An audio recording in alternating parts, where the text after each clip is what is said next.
Uh-oh. You better stop it. Welcome to the Church of Mabus. Too late, we're going. It's too late. We're still alive. It's the apocalypse, but we're still here.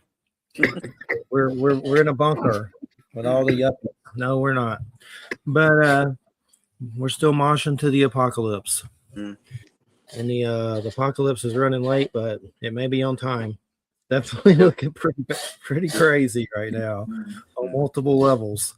My overall plan is just don't leave the house, but that doesn't work. I have to leave the house sometimes, but it's going to be a house of 1,000 corpses, Texas Chainsaw people out there all mad and stuff because we're at war. You're not in Texas. Come on. It's Florida. I mean, come on. I'm from Georgia, but I'm in Florida. We got Florida Man, so we got it all. Did you ever see that Florida Man on HBO, the show, the little comedy shows on HBO Max? No. It's called It's Florida Man, and it's like little 30-minute shows with actors who are pretty famous reliving crazy Florida stories, like Florida Man stories. There's a lot of famous actors in it. Would y'all quit moving the bowl like that, Pumpkin? But anyway, it sounds like you're having some work done over there. I know. Jay McNicholas is here with us. Todd Blackwood, great to have you here. And Pumpkin's done, so he'll stop. But anyway, yeah, it seems like the apocalypse. We're just going to talk about gothic horror and ghost stories and all kinds of other stuff. We're just going to escape reality. It's the only way I know how to do it. It seems perfect. Right. But man, Nosferatu, the Nosferatu, you just got back from a con. What is it called? Nosferatu Con. Tell us about that, what that embodies, and just your experience there on some level. Well, that was in Austin, Texas, which, in fact, actually, you just brought up the Texas Chainsaw Massacre, and the gas station that's in that film I was just right next to there. That was. But I ran a Kickstarter campaign to do this Nosferatu graphic novel, and one of my backers mentioned to me that there was a Nosferatu festival in Austin, and it was enough time that I started looking into it and kept thinking, well, if I'm doing a book where the theme is Nosferatu, going to a Nosferatu festival seems like a no-brainer. So I did that, and it was mostly just artists, and it was based around a magazine called Gore Noir, which is kind of like Fangoria. I'll confess I hadn't heard of it before, but there was like garlic eating contest and people making figures of Nosferatu and paintings, and I think technically I was the only. Well, there was illustrators, but maybe I was the only comic book artist there. But yeah, it was a lot of fun. It was only 2 days. It went really quick. They had bands playing at night. Supposedly there was some burlesque stuff going on, but I feel like I kind of missed it. You remember any of the bands, the names or anything? Oh yeah. A band called Hate, I want to say. Or the Hates, I forget, but they were great, and they're like a classic punk band from like the 80s. There was a band called, I think, Plan 9 from Outer Space. Bunch of I should remember them, but the bands were all terrific. Gothic oriented in one way or another. Grave 45, 45 Grave played, I think, last year. From Night of the Living Dead, or Return of the Living Dead. It's one of my favorite bands of all time, so really wish I had been there that year. But what's their name again? 45. 45 Grave. Yeah, remember that song "Party Time"? When the Return of the Living Dead is kind of a comedy horror, and it's when the zombies officially start breaking out of the ground, it goes right into this rock and roll song, and you realize you're in for quite a ride. It's a really fun. Yeah. I love those movies. Any Romero movie I love, but I know there's some Funko Pop's about to release the Corpse Couple the Mohawk couple or whatever. They're about to release a version that looks pretty awesome coming out in April. Well, that's Dawn. Isn't that Dawn of the Dead? I forget. I get them mixed up. Return of the Living Dead is the Mohawk, and Nika has a set of them too. That's like a woman and a corpse, but it's Return of the Living Dead. There's three of those. Return of the Living Dead is the Dan O'Bannon movie, right? Not Romero. The funny one. Yeah, the funny one. Yeah. Okay, we're talking about the same one. Okay, yeah. And the guy looks like Emilio Estevez that's in it, but I don't think it's Emilio Estevez. I think it is, but yeah, is that the one you were talking about? Yeah. Okay. Yeah. I know Romero's daughter's doing a bunch of new stuff. She did one with like drag queen zombies. I don't remember the name, but I know Romero was working on one with like cars and like a Mad Max kind of thing. I don't know if they're going to continue that at some point, but I know he had a lot of projects. Oh, I got a weird Romero story for you. Okay. There's a guy that comes on our show. His name's Al Going Back, OWL Going Back, and he writes Native American horror, and it's excellent. He's in Florida. He knows Joe R. Lansdale, but anyway, he knew George Romero, and George Romero was going to make a Bigfoot movie. I forget the name of it, but some university released parts of it recently, like clips, and it wasn't the whole movie, but like screenshots of like, concepts and stuff. But anyway, George wanted Al, OWL, to play a native in that movie that wrestled like a mountain lion or a panther. And it was George Romero was going to make a Bigfoot movie. I forget the name of it, but he didn't. He went on to make something else, but just a weird Romero story that I don't get to tell often from one of our guests. That sounds great. I'd love to see a Bigfoot movie by Romero. It's too bad I didn't happen. We need to get a time machine and go back and change reality. That's a movie and a movie we could do right there. Yeah, because the few Bigfoots that are out there, those movies they're hokey as hell. Yeah, most of them suck. Pretty much. But what I love about Nosferatu is I love the silent films. I have like a collection of those. There's a lot of different ones, but it's always haunted me just the way he looks. And then I love the Werner Herzog version. I thought that was really good. That's haunting. And then Shadow of the Vampire. I enjoyed the new Nosferatu, but one of my favorite Draculas is the Francis Ford Coppola. I really love that one. I like them all, but some of them can get really cheesy, I know. But tell us why Nosferatu. Well, for several reasons. One, the Robert Eggers movie was coming out, and horror had fallen kind of flat for me for many years. And a lot of movies started out, the first hour were pretty good, and then they tend to flatline halfway through. Eggers was the first movie I'd seen in a very long time that I felt stuck the landing with The Witch.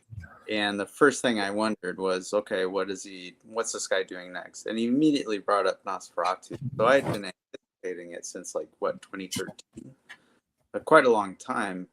And it brought back a lot of memories because as a child, I was really into Salem's Lot and the Tobe Hooper miniseries, and the fact that they had, that I was told that this was a throwback to an old movie called the first time I'd heard of Nosferatu, seen photos from it. I don't think I actually saw the film until I was a teenager, maybe. I don't even remember. But anyways, anticipating it. So it officially started in, I think, June of 2024 or 25. I forget exactly, but it was about 6 months before the Eggers movie came out. And there's an artist named Troy Nixie who did a Nosferatu poster for Mondo. And I saw that and I got really jealous. And I was like, oh man, I want to do a Nosferatu poster. And then I went and looked and saw that it was in the public domain. And I thought, well, I guess I will do a Nosferatu poster because my other reaction to it was, I love that poster, but that's not what I would do with it. But then I just started doing this drawing that ended up being the cover, literally the first drawing that I did. Yeah.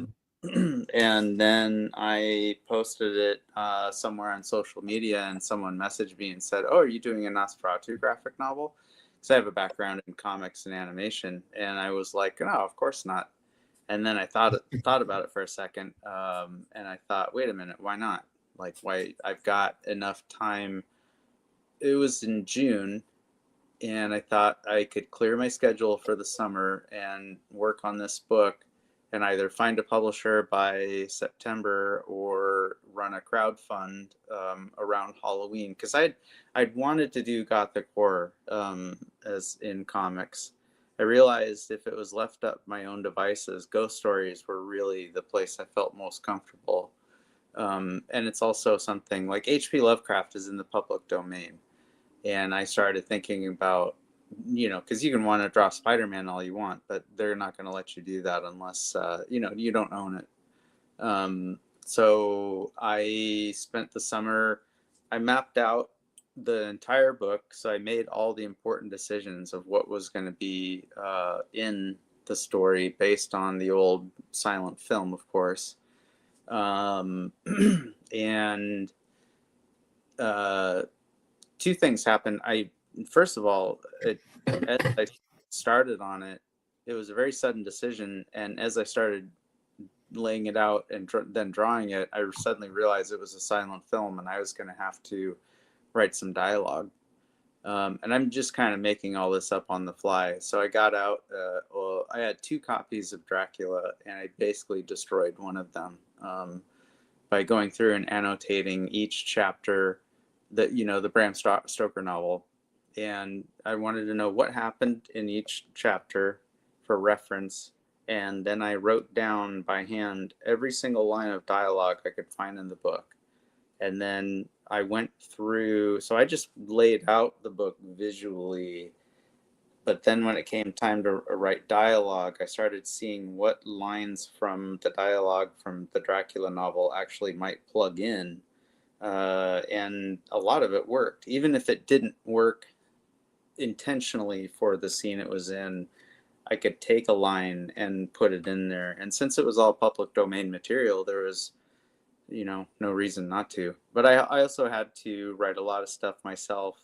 I read a lot of Shakespeare.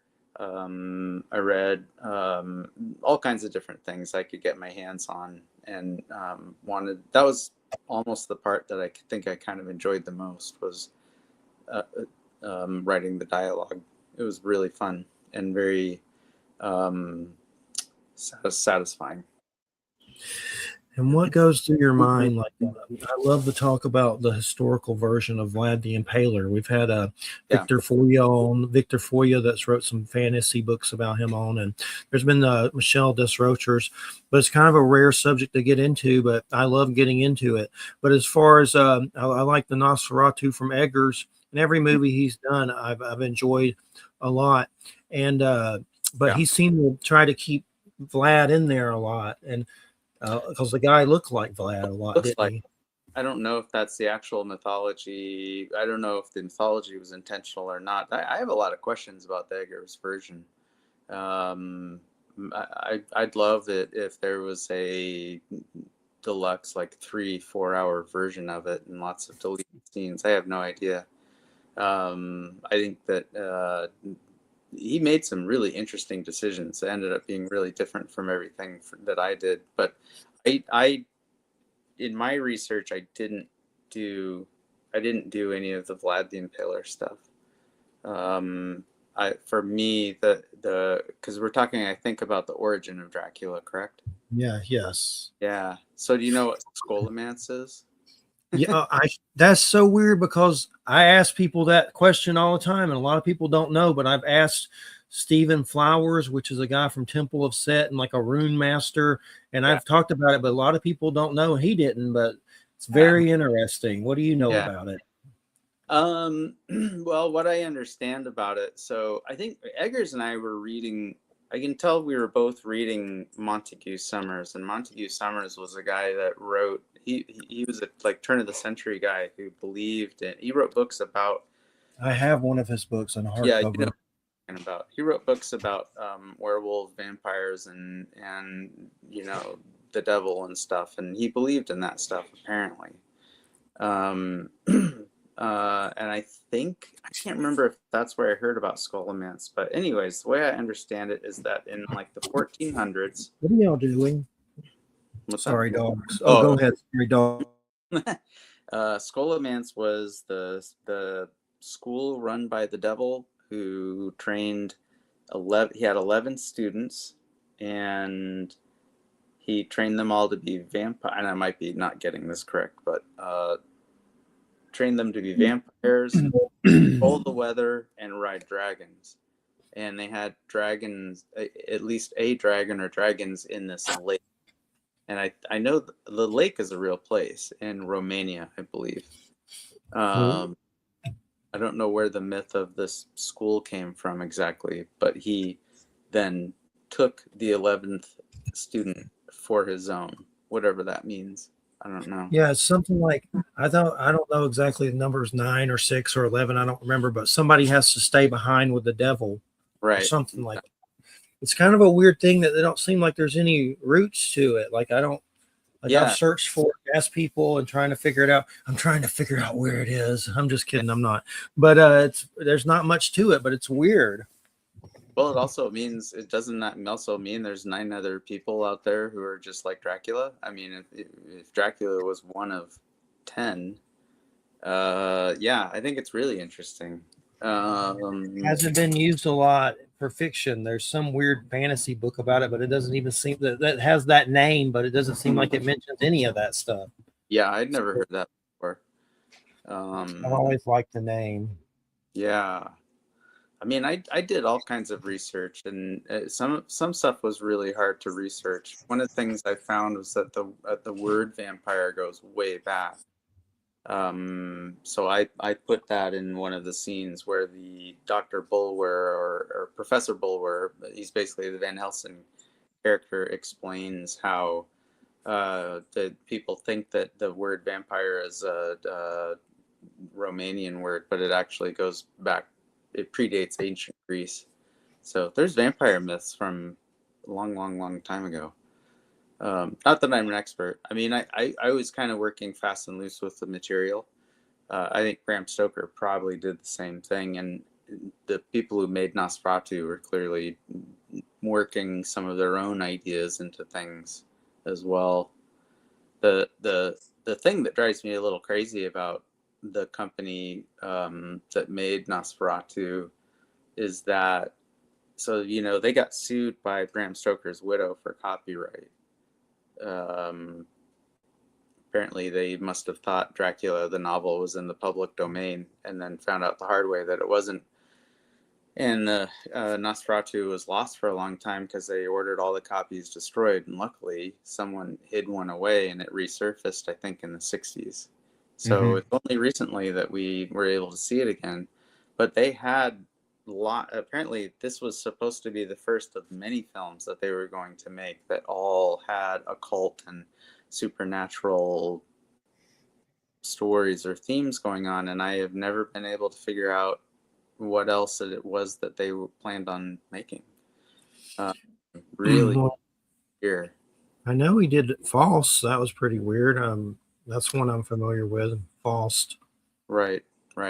That was before Nosferatu, though, wasn't it? Or I'm not sure. I don't know. I might not know what I'm talking about. There's some others of his that I haven't seen. Faust is incredible. What is it? Faust is incredible. Oh, False. Okay, yeah.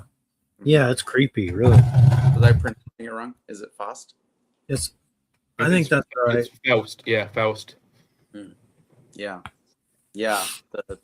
That whole devil on Paul. That's the one like famous artist, Arthur Wright or whatever from ancient times that people usually get his name right. It's Van Gogh that people get wrong. It's spelled G-O-G-H, but it's pronounced like cough, except with a G. So it's Van Gogh, but everyone calls him Van Gogh or Van Gogh. It's Van Gogh, like G-O-F-F. If you anglicize it would be G-O-F-F, not G-O-G-H or G-O-U-H. That makes sense. Hold on, Wham's saying I need a link, but Wham's next Friday. Yeah. So I need to She can tell pop her. in if she wants. I mean, she likes vampire stuff too, doesn't she?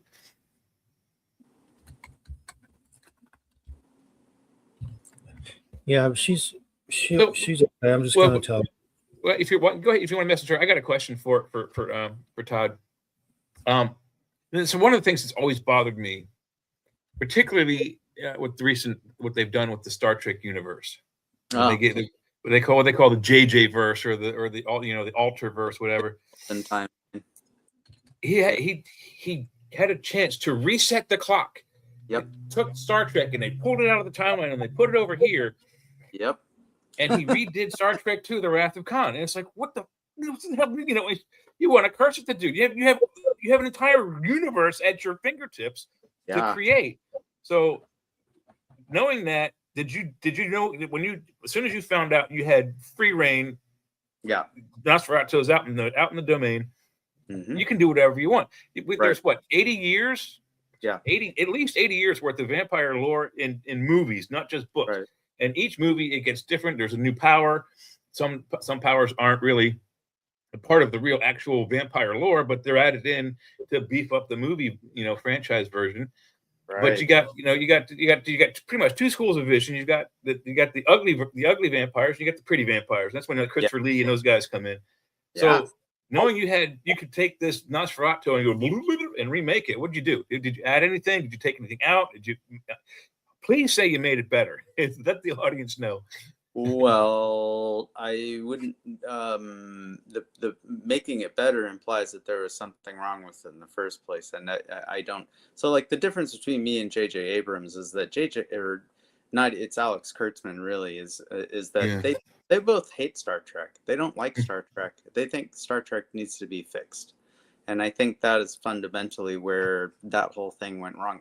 The 2009 Star Trek, I love that movie. I think it's a good movie. Afterwards, what a great opportunity, and for them to have driven it into a ditch the way that they have is really unconscionable. But it is. But I on the other hand, I get the temptation of, oh, you can take this and do whatever you want with it. But I like the philosophy of change nothing, improve everything. Okay. So good. That's my philosophy as well. Yeah. It's and when I said by make it better, I didn't mean make. I mean, it's a cool story to begin with, but it's a 300-year-old story, 400-year-old story. So a lot of references in. So even if you and I and Jeffrey got the money together and we did a free domain, Three Musketeers, because it's out in the public domain. If we did the Three Musketeers, we did it the correct way. The correct way isn't like in the books or the movies. The correct way is. D'Artagnan didn't go to France to join the Musketeers. Right. D'Artagnan was a Musketeer, the historical dude, and his cousins came to Paris to join him. Right. Dumas flipped it all, and he flipped the whole script, and still a good story. Mm-hmm. But if you made it period piece, kids today would not get some of the jokes and the references. Guys like you and I go to Renaissance festivals and like the old school kind of entertainment. You get jokes that are 300 years old. Yeah. But when you're a kid who likes to walk through the stores like this with a cell phone, subtle jokes just boom. So you have to you have to bring it to the modern, and that's what I meant by make it better. Yeah. No, yeah. I mean, you want it to be entertaining or whatever. I would say what I will say is I think my book is a crowd pleaser. I think the Eggers version, I think he really did his own version of Nosferatu, and I think it's great. But one thing I might not call it is a crowd pleaser, which is not a criticism. It's just totally different. It's so different than what I expected. But to answer your question, so yeah, I mean, first of all, there's things that don't work in comics that work on film, and I had a lot of decisions to make when I really started thinking through, because the first thing I thought of was like, well, if I've got to have the iconic moments. So I've got to have like the shadow moving along the wall at the end where he's Hey Joe. And the scene where he's on the boat, but also, okay, so a really good example is where he rises up out of the coffin flat as a board. Remember that in the ship's hold? Yeah. Oh, yeah. That that is pretty cool. But That's an old like it vaudeville is, but magician's it trick though, so doesn't it's work in nice. comics, though. It doesn't work in comics. No, it doesn't. It doesn't make any sense. And what I didn't want to do was like a photocopy of stills from the film.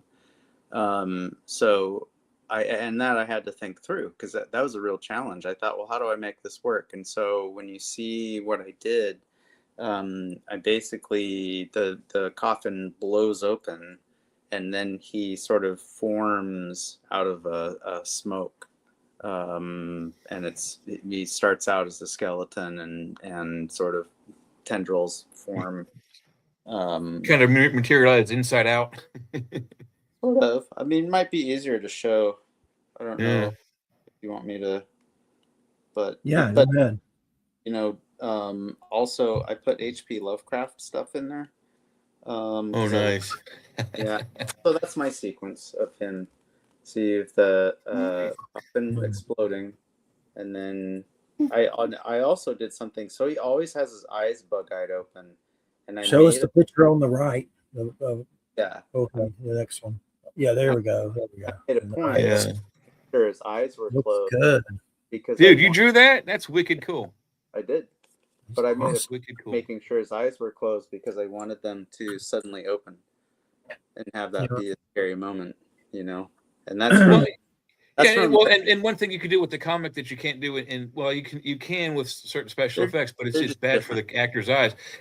Something that's undead may not be able to close his eyes. His eyes may the Hollywood myth is whenever someone dies, they always go. Sure, of course. If you ever had to put an animal down, it's the exact opposite. The doctors tell you as soon as the life cessates, that the eyes begin to bug out. So you kind of expect that they to have kind of that sunken in eyeball effect. Yeah, Frankenstein has it. The Mummy should have had it, but he didn't. They kind of gave it to the Wolfman, but they kind of have to, because you got to get those brow ridges out for the Wolfman effect. But yeah, so in the comic books, you can do that kind of thing. Like, you can always be his eyes out and bugged out. But in the movie, it's like, all right, cut. All right, get some saline solution. And you got to hold it back down and wait 10 minutes or whatever. But so the vampire, it's very alluring, because when I was 17, I went through chemo, and during chemo, I'm fine now, but I went through testicular cancer and all that. And several years later, my dad died. But during chemo, I was reading those Anne Rice books, and that was kind of, I think it was, I don't know if I needed to read those during chemo, but I did. And when I went back to school, kids called me a vampire and a Satanist, because I probably looked like Nosferatu. I wore black. I was pale. Now I look like the fatter Walmart version of Nosferatu. I'm chubby Nosferatu, Nostalgia-ratu, like Spenguli. But do you think they meant that as an insult back then? Because I would take that. I think it was out of fear. Kids were. I think it was insulting and out of fear. Like, But some mean kids said I had AIDS.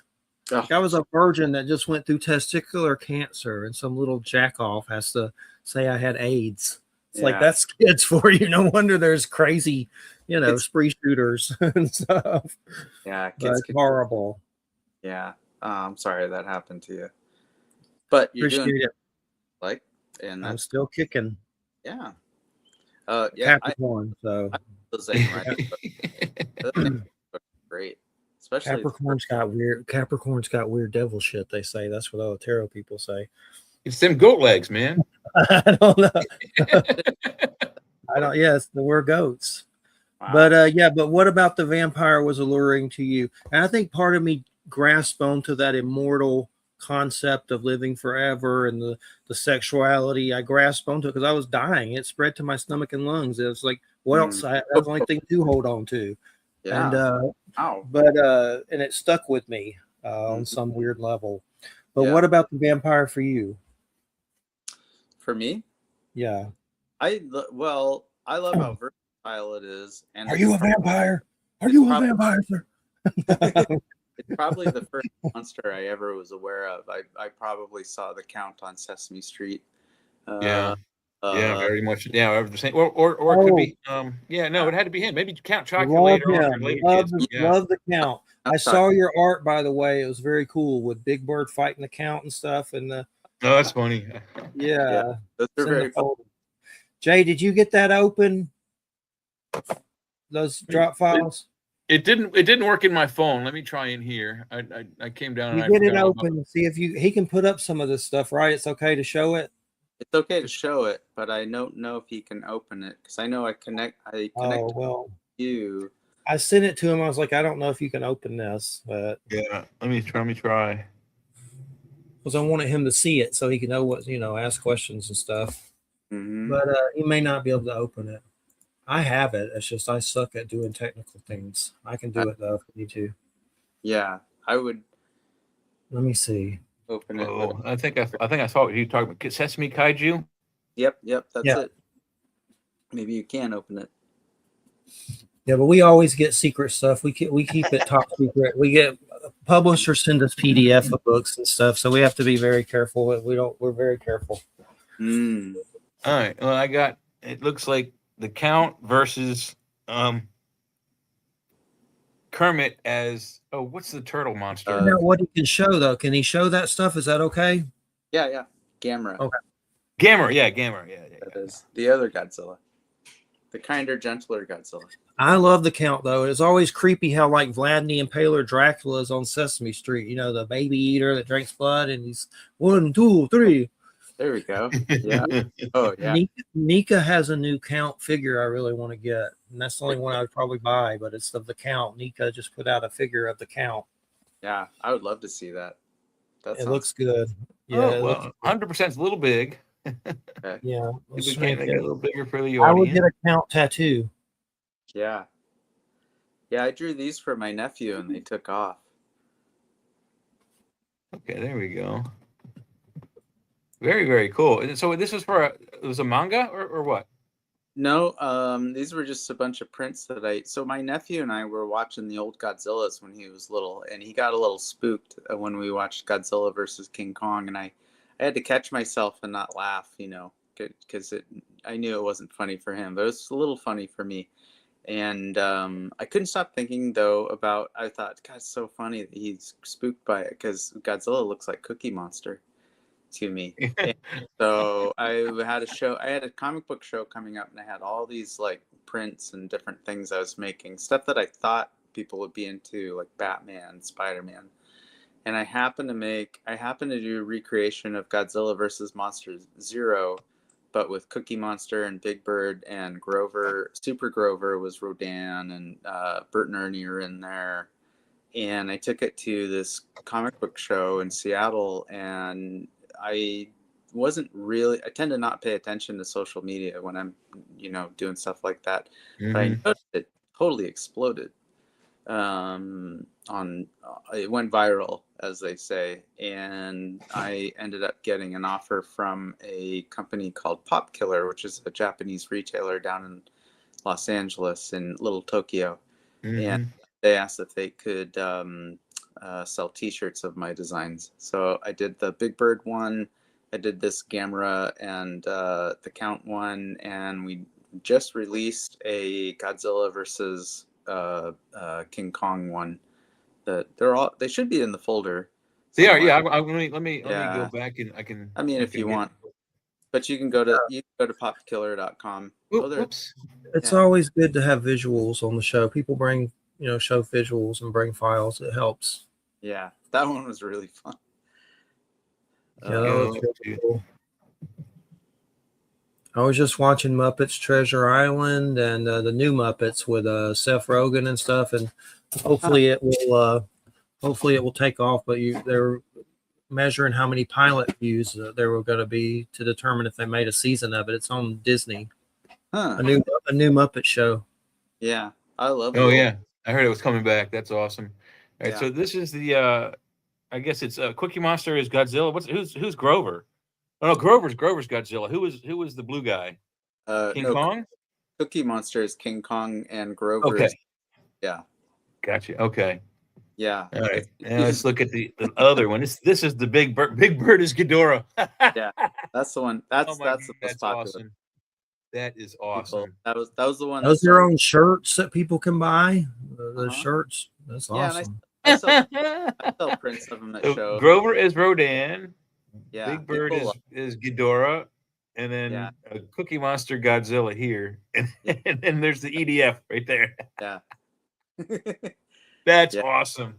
yeah. People just do a double take. They walk by my take. That's the kind of stuff people gobble up. I mean, if you go, I don't know how many like conventions you go to, but if you go to, like, I frequented Shore Leave the most, but I've gone to Dragon Con, Yeah, a few others up and down the East Coast. yeah. You go into the dealers' rooms and the art rooms. There's fan art out there that is fantastic, like this, and people Oh will. yeah, I mean, you can make like a little 3x5 color card like this off of a really excellent printer and sell them for $20 and $30. It costs you probably 10 cents in ink and paper. Yep. Yeah. No, I sold a ton of them in Seattle just last week. I was at Cool. Emerald City Comic Con, and yeah, people ate it up. And the good thing is that it caught their attention, and then they were, I was like, hey, this is my Nosferatu graphic novel, by the way. And so I ended up selling out of all this stuff. Yeah, it was crazy. That's a good thing. I've always given people advice when they say, my friends knew that I was a con goer from way back. And they're like, hey, we're going to a so-and-so convention. Can you give us any hints? What should we do first? I was like, look, this is what you do. Get the map. Get the map first and get the schedule. See where all the rooms are of the things that interest you the most, and see what times you have to get to and from. If you want to do anything important like that. If you just want to, wander around, don't buy a damn thing until Sunday morning. But go buy that thing 2 or 3 times on Friday, 2 or 3 times on Saturday, and then come back on Sunday. If it's still there and that guy's backing up, say, hey, how much for that? He'll give it to you for a steal. Because you know why? Mm-hmm. He doesn't want to carry all that stuff back home. Oh, yeah. Yeah. Carrying hardcover books to a convention, both Austin and Seattle, was a whole different animal for me. Which is why I am hoping that Nosferatu gets picked up by a publisher soon. We'll just have to wait and see. But there's certainly awesome. some interest, and I'm optimistic about it. Well, old things come back around again. A lot of the stuff from the 80s is making a comeback. I don't see why Nosferatu can't. The artwork in the book is fantastic. So I mean, I don't know if you're planning to get like an animated series or an animated movie, but you definitely, if somebody does a movie and they don't hire you to do the sequential screen, oh God, what do you call it? The things, the artwork. Thank you. The storyboards. I have a degree in film production, and it's all just, it erased from my brain just then. But yeah, if they don't hire, if anyone who's doing a Nosferatu out there does not hire you to do their storyboards, they are doing them a disservice. They're fantastic arts. So and you need that to do a decent movie. If you really don't plot out every scene and everything you want to film, you'll never capture it. I mean, they already have the Eggers movie, so making another Nosferatu anytime soon seems a little hard to. Well, there are other venues like television and miniseries. And things like that. Yeah. So. Did you see the Doug Jones one they did? It wasn't the greatest, but I watched it. It was a Doug Jones Nosferatu they did. It was a Doug Jones Nosferatu. It was kind of, I'll have to find the name of it for you. It wasn't something big. It was just kind of like a weird movie they made. Yeah, it was a movie. I'll find the name of it for you. Yeah, I actually found it on a torrent site. I think it's on Amazon. That's a total surprise to me. It was to me too. Let me see if I'll find it. It's called Nosferatu by David Lee Fisher, 2023, and Doug Jones is Nosferatu in it. It's kind of one of those that, I mean, we may actually like it more than most people, but it has kind of mixed reviews. I don't know if it did that well, but I don't, a lot of that stuff's still really good. But when I did this, I went through, the first thing I did is I went on Kickstarter because I just thought, well, somebody else has got to have this idea. So I didn't want to, I had to weigh like whether I'd want to compete with another person making a Nosferatu book or movie. And I'm really surprised that didn't come up because I absolutely know who Doug Jones is. Like that's really interesting. Huh. It's on Oh wow. Amazon. It's called Nosferatu: A Symphony of Horror, Huh. and it came out. This is 2024, but it's on Amazon Prime. Wow. Here's an interesting image of the very thing we're talking about, Nosferatu. Yep. Todd, are you familiar with an Love artist that. named Ralph Steadman? Oh, of course. Yeah. This looks like an extremely refined Ralph Steadman. But who is that? That's you or that's somebody else, isn't it? That's an interesting comparison. Ralph Steadman was the illustrator for all of Dr. Hunter S. Thompson's books, here, Fear and Loathing to Yeah. Las Vegas, Fear and Loathing on the Campaign Trail, etc., the Shark Yeah. Hunt, all that. I only say that because there's all the is it the cloak rats, or I don't know what kind of creatures they're flying behind him. It looks Rats. Ralph, it looks kind of like the bats that Ralph Steadman was doing for the Fear and That's Loathing a- books. Yeah. That's your cover though, but there is a cover that's kind of like that from someone else too, and that's kind of in that style. I know that I've seen a weird Nosferatu cover. The art's kind of in that kind of. It's a weirder, older one, but I'd have to find it. But that's your cover, right? That's definitely your art, right? Yeah, It is, but it's a remake of the original poster. So it's based on someone else's art. That's probably what I'm talking about. Is the original? Oh, okay. Well, it's Could be. great. It's still a very Ralph Steadman like. I mean, it's a compliment. I'm not, I'm not cutting the artwork at all. When it comes to Gothic horror, is there anybody else you want to do you really love as much as Nosferatu? I know Nosferatu has like a metal and punk following. Like I had a White Wolf Vampire the Masquerade Nosferatu shirt in 9th grade. Mm. I missed that shirt. but is there any other ones that appeal to you as much as Nosferatu? Oh yeah, I mean, but it gets obscure at that point. I mean, what I would love to. So the further back where this started was I'd always been into Salem's Lot, but I didn't read the novel until the 90s, and I thought, God, wouldn't it be cool to do an adaptation of it? But it's not in the public domain. But I also had been hearing this name H.P. Lovecraft, and I started realizing that I really enjoyed H.P. Lovecraft stories, that they were also in the public domain. And I thought, well, I can't do Stephen King, but I could do H.P. Lovecraft. And I would love to do The Dreams in the Witch House someday. I would love to do any Lovecraft story, frankly. But The Dreams in the Witch House is the one that really gets me, is like all the things I love about Lovecraft. The only problem is it's long. So I would like to do short stories. They'd be easier to adopt. And so one of the things that happened when I kind of fell in love with Lovecraft's work was I started thinking, well, who influenced him?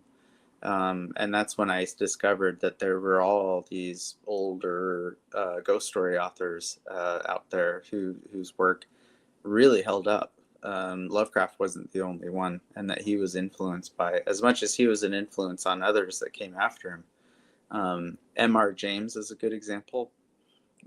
He was somebody who was a big influence on Lovecraft, and he's probably my favorite, but there's a lot. Yeah.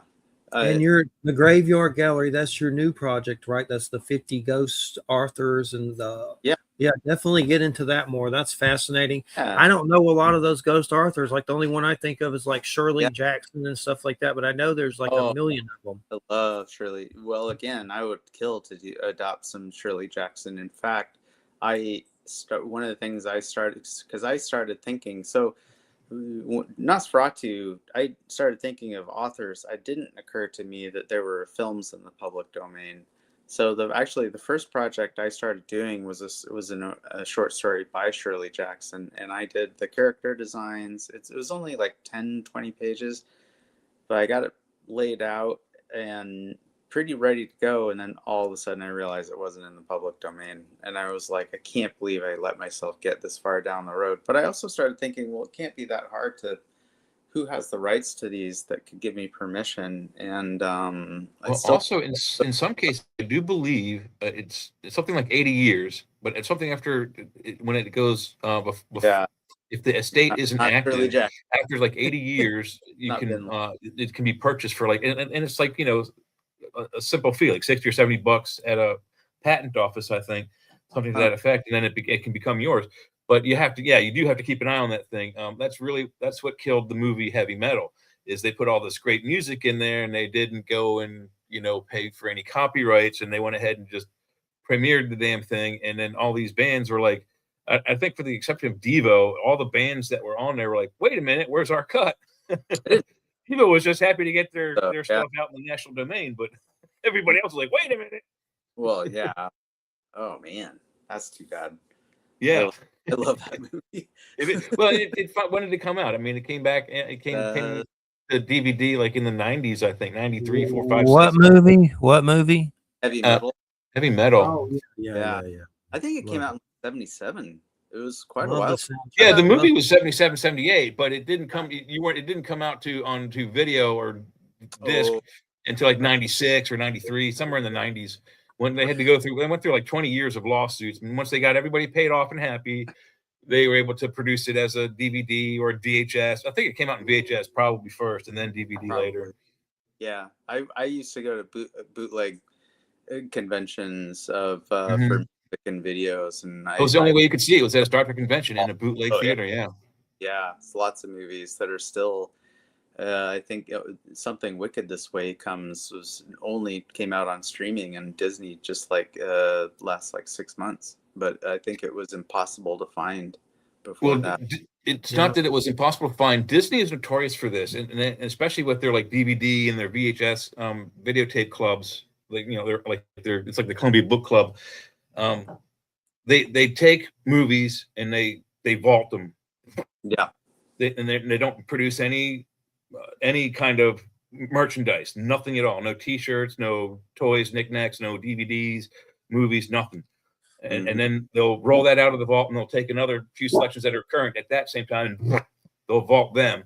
And again, no merchandise, you'll hear nothing for 10 years, 5 years, 4 years. I don't know what their formula is. And then they'll unvault that and then vault some more. Why? I don't know. I guess it makes they're idiots. I don't know. A movie they did weird, and Disney didn't do this movie, but that's really hard to find. And if you find it, it's expensive. Is Cocoon 1 and 2? Yeah. Oh, Very hard to find. Movie? I got him with Ron Howard. I've never seen Cocoon. Really? I have never seen it. I never thought about it until just now. It's Ron Howard, little old people in a swimming pool and like being aliens. Right. And surprisingly, even though Steve Guttenberg is more known for his like slapstick comedy and his goofiness in like the police movies, our Police Academy movies rather, he's actually quite good as kind of a semi-serious. I mean, he's kind of funny, but he's not like he's not comically or comic. He's not a comedian in this movie, and he's not slapsticky. But there are fun parts of it, and it's fun to see a comic do that. I mean, very few of them are able to go from. Jim Carrey did it with that one movie, was it 23 or whatever, and he got kudos for it. But it's very hard to go from being, you know, a serious slapstick comic like Jim Carrey and then go into like a Shakespearean role and nail it and get an award for it. And I think Steve Guttenberg nailed it on those two movies. Totally. And Todd, what are some of the authors of the Ghosts Project? What is it? Is it a comic, or what is a comic, like a graphic novel? It's just a picture book. Okay. And so where it came about was that I developed a friendship with the writer Warren Ellis, who wrote comics like Planetary and The Authority. He also wrote all of Castlevania on Netflix. That's his anime. Those are good. Yeah, and he's a big Nosferatu fan. And so when I did my Kickstarter for Nosferatu, he plugged it in his news. He has a fairly well-known newsletter, I believe. And so I messaged him on social media to say thank you, but also we had something in common, which was that he did a comic called Global Frequency, and my friend who passed away, unfortunately, Jason Pearson, was an artist who wrote, each issue was drawn by a different artist. And Jason drew one of the issues, and he based me and my friend Dave, we were the models for the villains. And so I messaged him and said, thanks for plugging my book. By the way, I was one of your villains was based off of me. And so we started talking, and he recently said if I wanted a sketchbook spot in his newsletter. He knows that I do a lot of artwork that I just draw all the time. And he knew that there's a lot of artwork that people don't see. Like if I posted all my artwork, I'd kind of spam people on Instagram. I probably should get over that and just post more anyways. But anyways, so I thought about it, and I thought, well, there's two things because I wanted a theme. The two things I love drawing, and I love drawing for fun. I draw frames, like Gothic frames of a picture frame or a poster frame or whatever. And I enjoy drawing portraits of these old ghost story authors that I feel have kind of been forgotten or nobody ever knew in the first place. Because I started collecting books that got really obscure stuff. So like here's one, Tales of the Mysterious and Macabre by Algernon Blackwood. And I just started grabbing books like this and reading different stories. And nice. a lot of them are authors I've never heard of before or since. M.R. James. And I started keeping notes. I started writing down the stories that I like. I have like bookshelves full of these. I used to have quite a few books, but they did not survive the culling from one house to the other, unfortunately.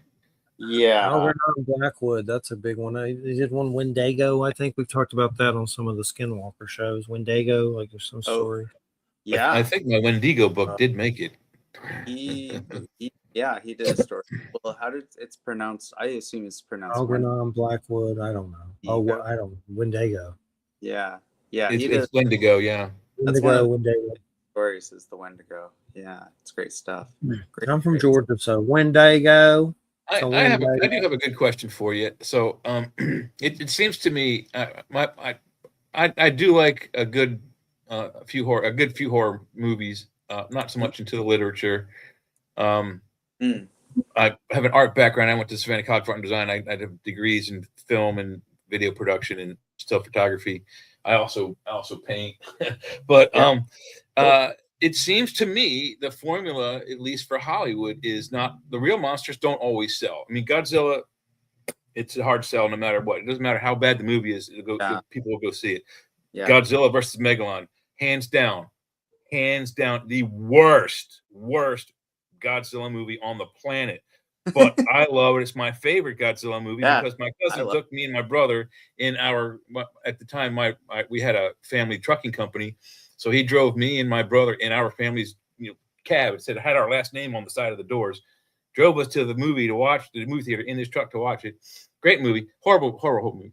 But anyway, it seems to me the monsters that sell the best in Hollywood are the real monsters, the natural monsters. Jaws, Cujo, the pet, the I don't know the cat's name in Pet Cemetery, but any of the animals in Pet Cemetery do the same thing. It seems that really is what gets people's back hairs standing on endwise, rather than like the gooey oozy monster that comes around the corner and goes boo. You know what I mean? Yeah, absolutely. Well, you have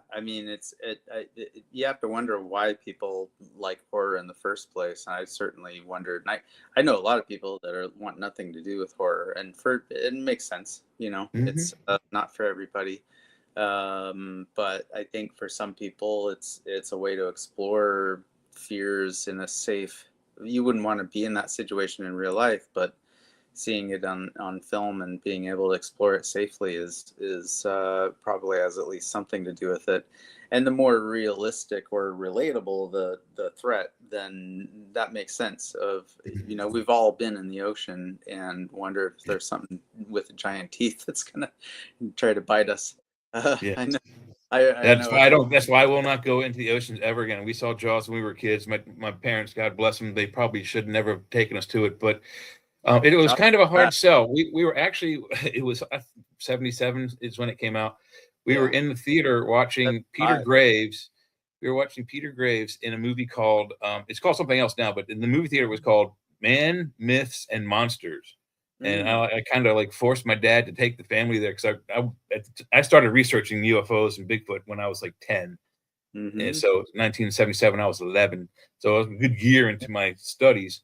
Yeah. But I made my dad take the family to this movie. We're watching this movie, and my sister, I think, was 3 or 4 at the time. And she said, I got to go to the bathroom. My mom let her go to the bathroom. And so this was when they had 3 movie theaters in one building. It used to be only one. This was a big thing back in the day. There were 3 movie theaters in this one building. So my sister leaves, and she's gone for like 40 minutes. And it's finally she comes running back and says, Daddy, I just saw this naked woman getting eaten by a shark. That Sunday afternoon, we were in the theater next door to that when we were in watching Jaws, which is the only reason why my dad took us to see it, because he wanted to see the naked lady get gobbled up. Plus, he had also read the book, which I found out years later. Oh, that's interesting. But we were too young for that movie. They didn't realize there was no previews that were dark enough to say, don't. I mean, when that first kid's leg comes off, it was like my mom was like, "What?" to my little sister right away. My brother and my brother and I were like, "Wow." Yeah. But the horror of it, then the artistic of it, I when I go to a movie like that, I look at the artistic of the gore and the art of the story and the scare. Does it scare me, or is it just a gore effect? Right. Oh yeah. Oh, totally. Mm-hmm. So, but I also, from that love of wow, I got scared, but how did they do that? How did they cut that dude's hand? The first one that I really found out first, my first real special effect I investigated was Wizard of Oz. Oh, okay. The dismemberment of in the original, they've cut it out of most, especially on TV now. They've cut it out, but in the original movie, the one I saw when I was a kid, both in the theater and on the television, when the blue monkeys come down, they take the Scarecrow and they go and they rip him in half.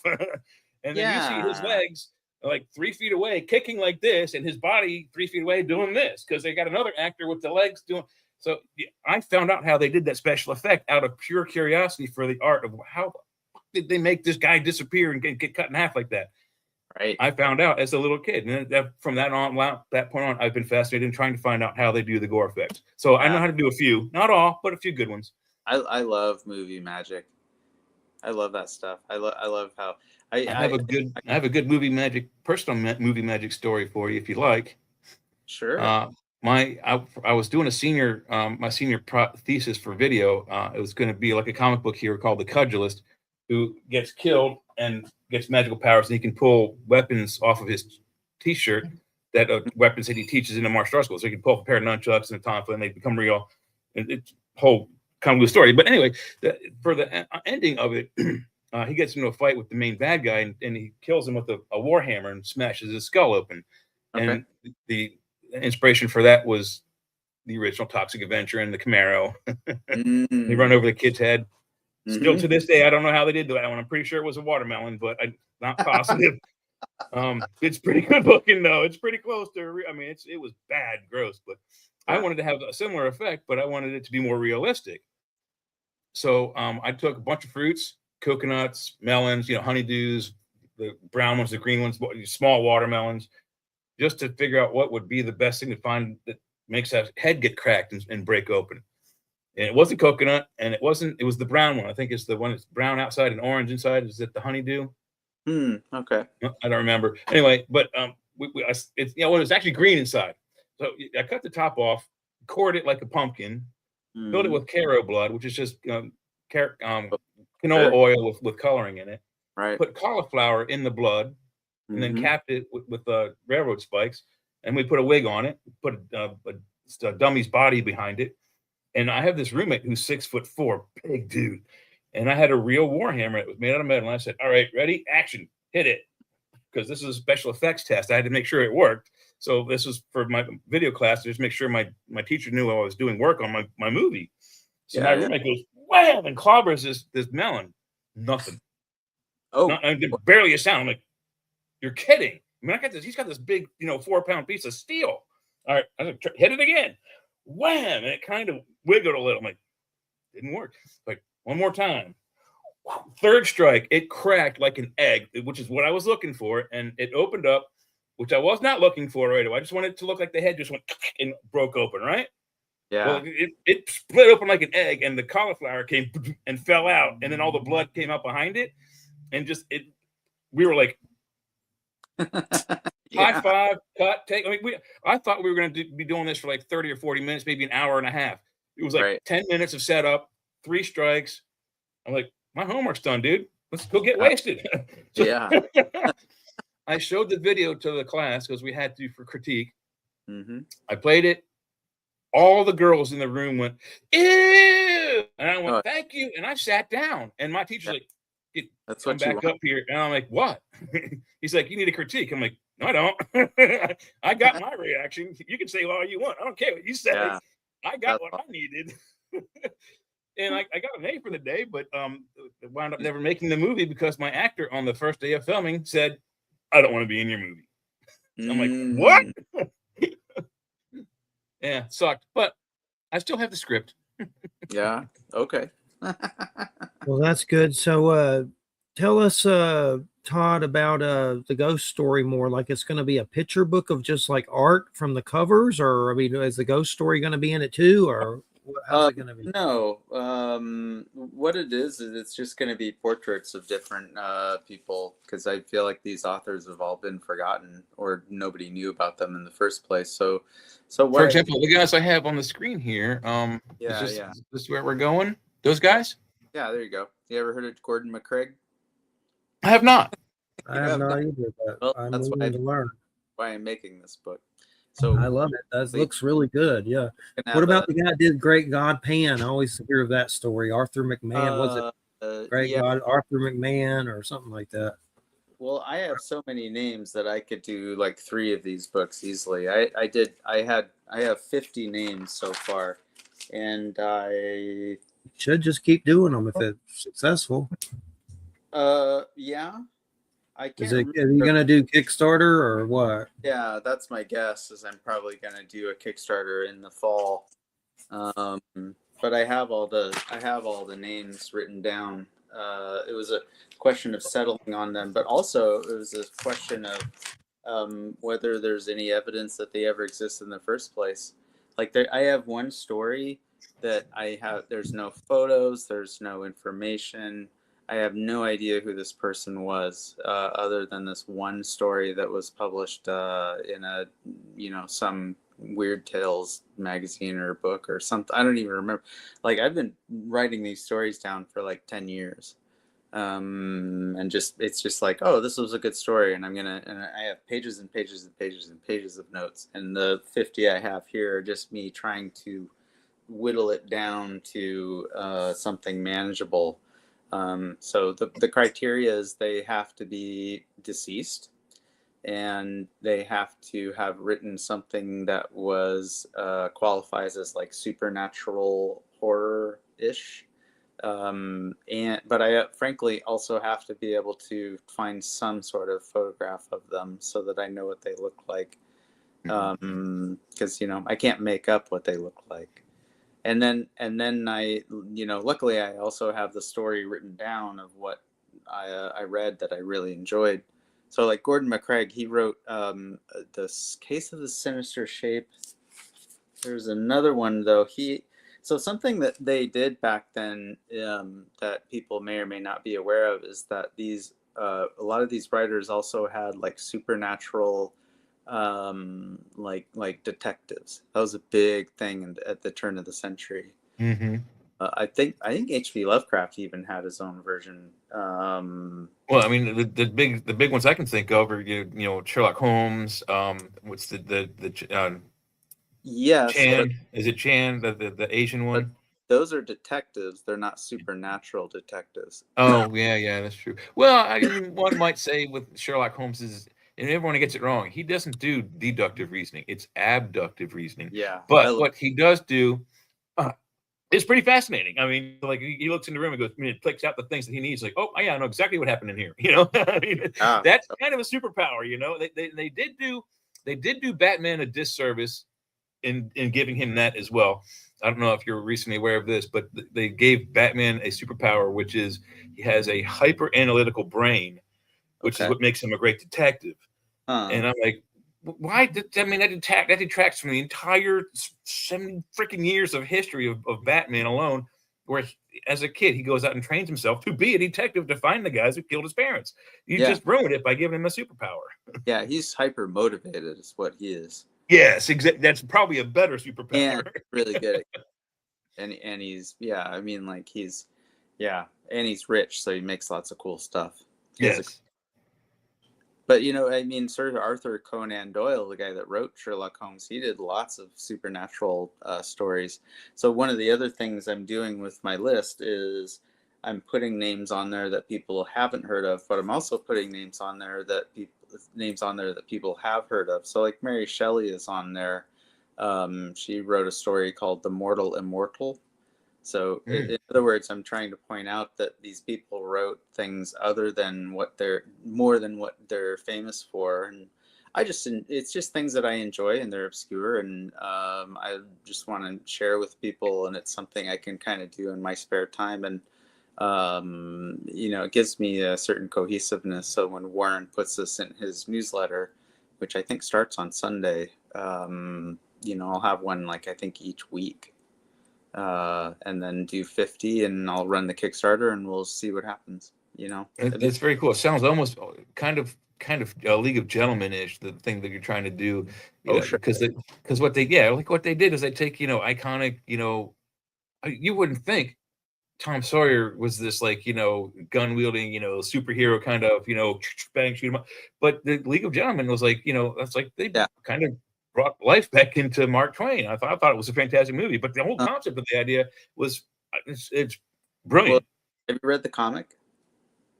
No, I know it came from a comic, but I never did. I first was aware of it when it became a movie, and then I was like, oh, it was a comic first. I'm like, okay, was that Alan Moore? Yeah, was that Alan Moore? Yeah. Cool. Warren did a book called Planetary that I think is very similar in some ways to League of Extraordinary Gentlemen.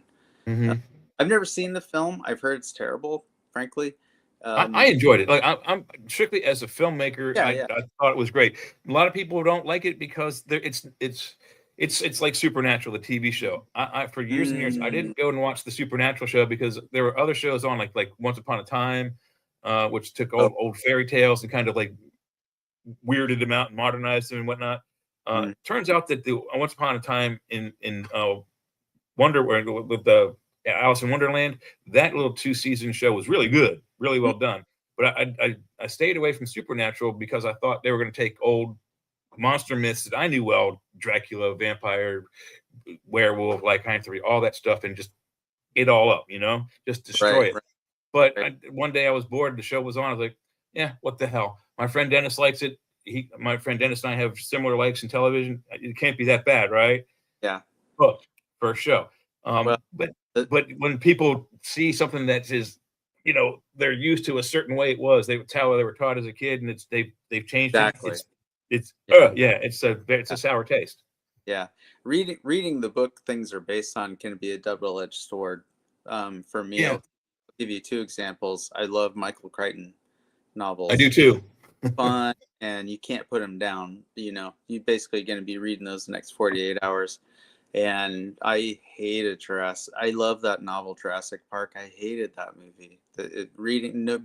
Okay. So good question. What's your favorite novel? What's that?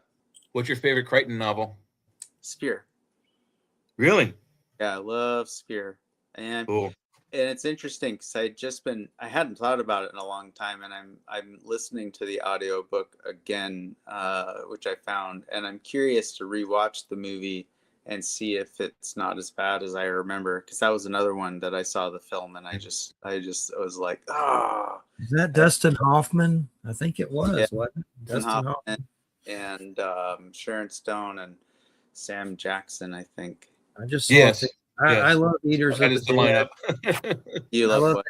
Eaters of the Dead, the book, and then I love 13th Warrior. I just watched the thing on it, just breaking down weird stuff about it on YouTube. But Good movie I too. like Yeah. 13th Warrior, yeah. But Eaters of the Dead, and I remember reading Jurassic Park in high school. It was big back then. Yeah. Movies are okay, but the book's always better to me. Yeah. I didn't read my favorite book actually of his. I had a bunch of them because again, from the movie standpoint, he's all over. If you don't realize that in the audience, look him up on IMDb. There's a lot of movies he's done. You've probably seen 10 of them, and you wouldn't realize it. Directed the movie timeline they butchered. Can't stand it. But the book is fantastic. I didn't read it. My friend when I was in college. I was actually out of college, but I was in Savannah still. I lived there for a few years after school. And one of my good friends lent me his CD audiobook copy. And I've been trying to find a copy of it. There's lots of copies of it read by other people, but the one I heard was read by David Ogden Stiers, Charles Emerson Chester III from MASH, that actor. He just recently passed away, by the way. Wow. He read the book, and I think I read the book only on my way to and from work most of the time, but it was like 6 CDs, and I didn't ever want to get out of the car. Yeah. It was like the book was so well done, and he did every character. It's really disgusting how bad Hollywood really ruins books. They've done a fairly okay job with Dune, which is a complex book, and I've read. It's one of the few books I've read repeatedly because I'm extremely dyslexic and I hate reading. It gives me headaches. Sorry to hear that. But I enjoy the stories. It's just something without my glasses, I get headaches. With my glasses, I get migraines. So it's weird. But anyway, so Dune they've done okay. The only movie in movie history and author history, book author history that was improved by Hollywood was Jaws. As the ending of the book of Jaws, the shark comes into the cabin, and then the sheriff swims away, and the boat sinks, and the shark drowns and dies. But the prologue at the end of the book is that the shark was female and pregnant and gives live birth at the bottom of the ocean. The baby shark stays down there in that region until it gets 25 feet and harasses the next story. Anyway, but long story short, in the movie, he says, "Smile, you son of a bitch," and hits it in the mouth with the scuba tank, and boom, spectacular ending. The only kudos I give to Hollywood for fixing a book. Yep. No, you're totally right. Yeah, absolutely. That's really funny. Mm-hmm.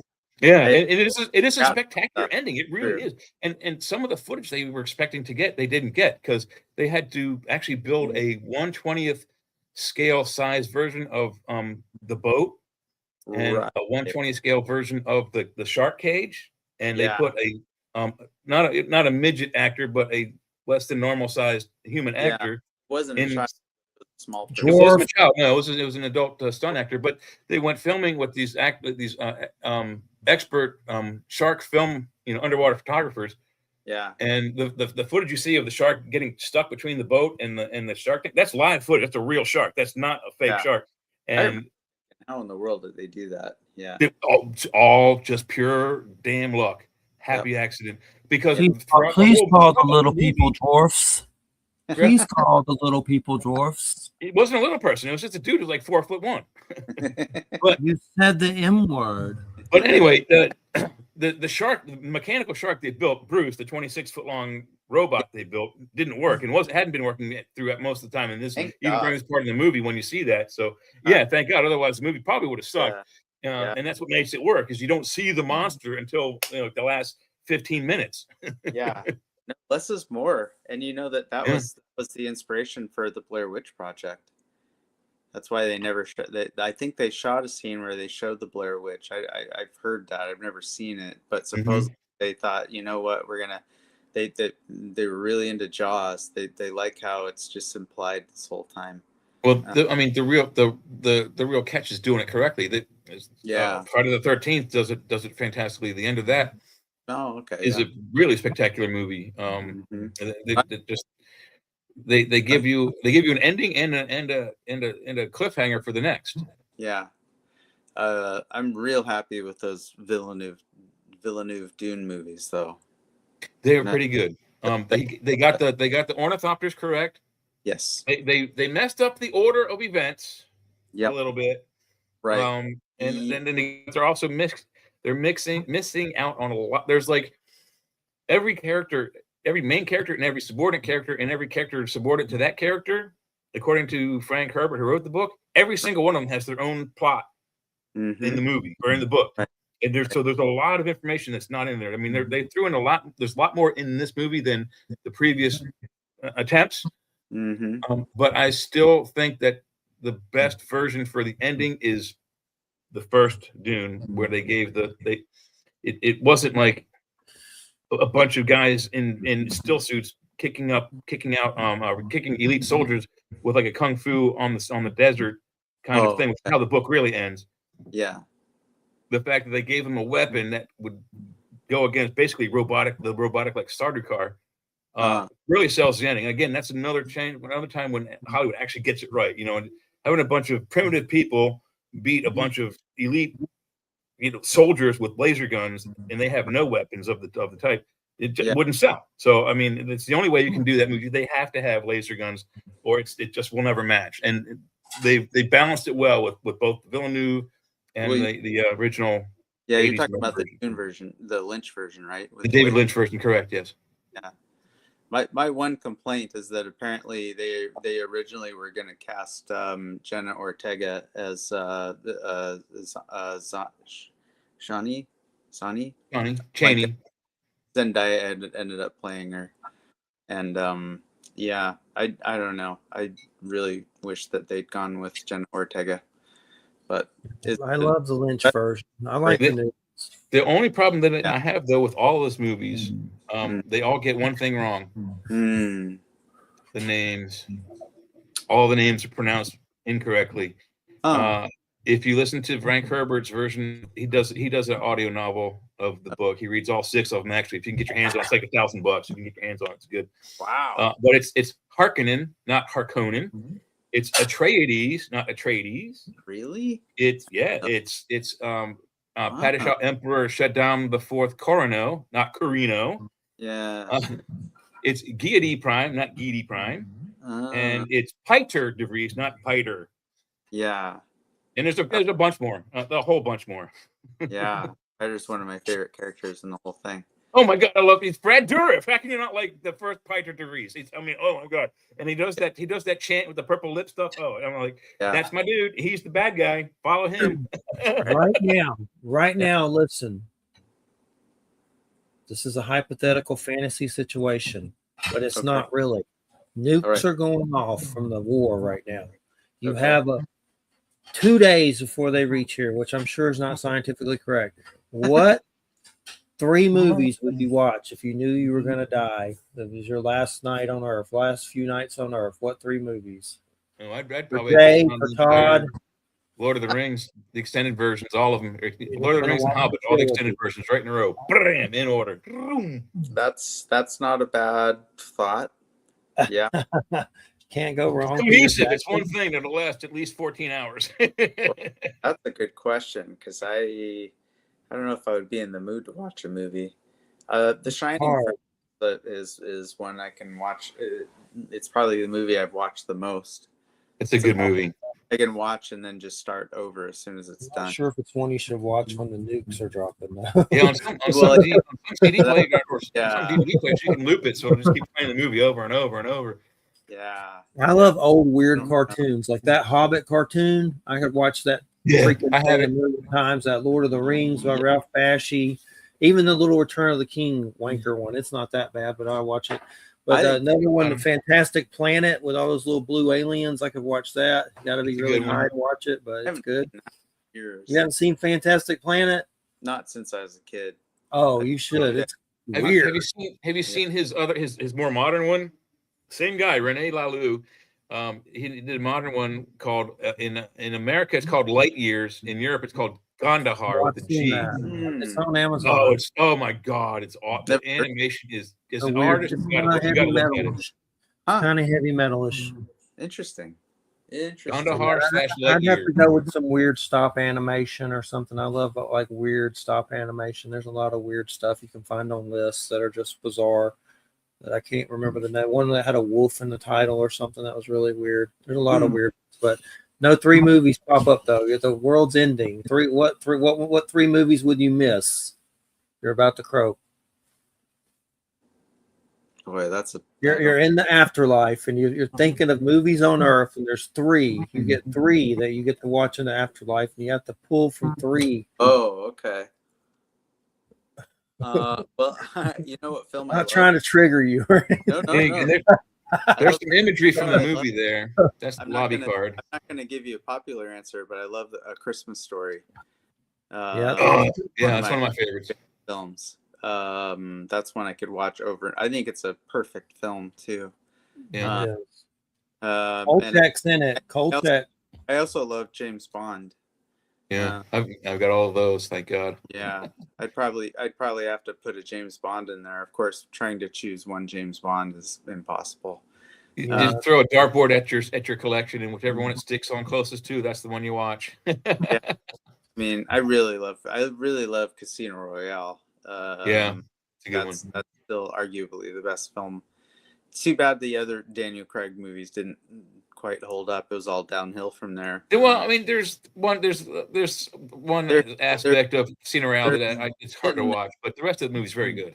Yeah. Well, you mean Casino Royale or the one with Daniel Craig when they put his butt through the chair and they hit him with that knotted up rope. Yeah. Woo! I'm like, this is not James Bond, man. Come on. Oh, that was from the novel. That happened. Was it really? Wow. That's one of the things I liked about it is it despite how modern it seems, it really. Oh, Jay's showing titties on the thing. You better be careful. Anyway, that's Light Years Gandahar. That's kind of the. It's on Amazon. Got it. I should have been quiet. We could have had them on there, but I'm ruined it. Oh. Well, Jeffrey, what are your 3 movies? Or there's a lot. Some of my favorites would be Braveheart, Francis Ford Coppola's Dracula, Excalibur. I'd have to watch it. I love Excalibur. Yes, Excalibur. Great. That's funny. You know what? I confess I don't really like the Coppola Dracula. That's like one of my least favorite Dracula. There's some things in it, like Keanu Reeves, that's kind of rough. I like Keanu Reeves. I mean, I love Keanu Reeves, but it's a little, his accent's a little hard. But I love it. I like it. I kind of bristle a little bit when Dracula is too sympathetic, and I get it. Like, I think that's a great take. That's one of the things that makes Dracula cool is he's so interpretable. His hair. That's the weirdest part. Horror. It's like every version is the correct. It all works. And what about the Luc Besson? I want to see that one, but we haven't yet. Super curious about it. They had that. There was one that either that Netflix or the BBC did not too long ago. That was like 3 episodes. Did you see that? The first episode I loved. Second, I saw it. Had a hard time getting through, and the third it one went downhill. Yeah. Thought, oh no, what happened? What was the one where the Demeter? That wasn't bad. That was good. I never saw that. Oh man, you need that whole thing's just about him on the boat. Yeah. Just nonstop slaying. But it's hard to keep up with that stuff because there's so many Dracula. I mean, I watched as many Dracula movies as I could get my hands on in preparation for doing Nosferatu. So I was fascinated by the choices everyone made. Like, everything's based on this novel, but everyone has this wildly different version of even just the Christopher Lee versus Bela Lugosi, or and seeing what Herzog did with Nosferatu is probably my favorite version. One thing though that kind of kills me about the vampire, let's just call it the franchise. Very few people have written the vampire the way it should be used. Okay. For example, okay, so we played Dungeons and Dragons in college, and one of my characters was a priest, like a high level, 10th level cleric. You know, I could raise the dead at that point. I became a vampire, and the person who made me a vampire said, "I want you to kill your party and make them vampires with us," because we had a paladin, which is a holy warrior. We had a cavalier, we had a very powerful druid, and a very powerful wizard, and a very good thief. Okay. So my vampire whatever leader said, "Go get him." So I was like, okay, the first person I'm going after is the paladin. So I went into the paladin I turned into mist, because as a vampire turned into mist. I had that power, flew into his bedroom at night as a cloud, hovered over him, and I told the DM what I was going to do. I was like, I turn into me, I drop on him, and I kill him. Okay. I dropped on him, and my DM said, "You got to roll." I didn't have to roll that hard because he was unconscious and he was on his back, so it's like +8 to hit. But when I just dropped on him and I started to bite him, and he goes, "Wait, stop!" And I went, "No," and I killed him. Okay. He became my underling. I got almost all of the people in my party by doing that, and no one has ever used that. I mean, it's always like as a getaway. He's like, and he turns into powder or disappears. No, you come into the room and you go, "Gotcha." They hardly ever do that. Jay, you smoking that good sativa? You act like you're getting a meth tonight or something. What are you doing? Yeah, I just like that story about me being a vampire and just being able to kill superiorly more powerful creatures than me. We want to watch. Me and Christina need to watch Underworld again. I would watch all those again. It's been a while. But one thing I want to say, Todd, let's hear a little bit more about the Ghost book, a little bit, and then we'll do Frank Miller. Get into some Frank Miller. And we end at 5 till. You need to take a restroom break or anything, or 5 to 7 or whatever it is. you got 5 till 9 here. Yeah, it'll be 5 till 9. Got it. You got like 30 minutes, 25 minutes or something. Yeah, let me take a quick restroom break and I'll be right back. And, no problem. Yeah. Tell us a little bit about your Ghost book and then get into some Frank Miller. Sure. All right. We'll see you in a minute. I think is that what this book is? Oh, that's the Graveyard Gallery I was looking at. Okay. There's no file for that book, but at least we got to see some of those. Those were pretty good. He's got some good artwork in there. I can't hear you. You're muted. Why do I keep doing that? Because there's so many sounds in my house. I have to shut it off all the time. Too many puppy dog noises. Yep. But for some reason, I'm pouring sweat. Hopefully, I don't have some kind of weird virus. You're pouring sweat? Ooh. Yes, I hate it. Take a hot shower afterwards. That usually humid outside. It's humid outside. Take a hot shower. I know it sounds counteractive, Well, but it's actually cooler. It's 61 tonight, but it's been hotter. We're about to get back down to the 20s tonight. 28, I think they said. You get 30 Tuesday. 30 Tuesday. But you're up close to Georgia though. You're north the top of Florida, not towards the bottom. Yeah. I'm up top. Yeah. The very top. Seasons. We get 20s, thank God. I'd prefer it just to stay cold. Guess who I talked to today? Who's that? Let me make sure a certain person's not listening. Oh, you know how we had the whole Andy Colvin thing, the guy I wrote books with. There's a friend of mine that, just to give a little recap, I've been friends with Andy Colvin for a long time. We wrote books together. And I started getting some emails from friends saying, "Is Andy okay? He's acting crazy." And I was like watching him and I go, "Dude, you do seem a little wilder since your divorce. Something just seems off." And then next thing you know, he is, what is that echo? Is that me? Hello? Like, let me check my settings. Hopefully it's not me. Speaker. It wasn't me. I don't think it's Todd either. It's not me. It may be you, Todd. I don't really know though. But check it. I have no idea what it is, but it's not that bad. So, but it wasn't doing it when you wrote it, so it may have did it after you got off. Yeah, I don't know if it's you or not. I have no idea what it is. It's like a mumble. It's like a weird muffling mumble thing. Yeah, I hear it now too. Yeah.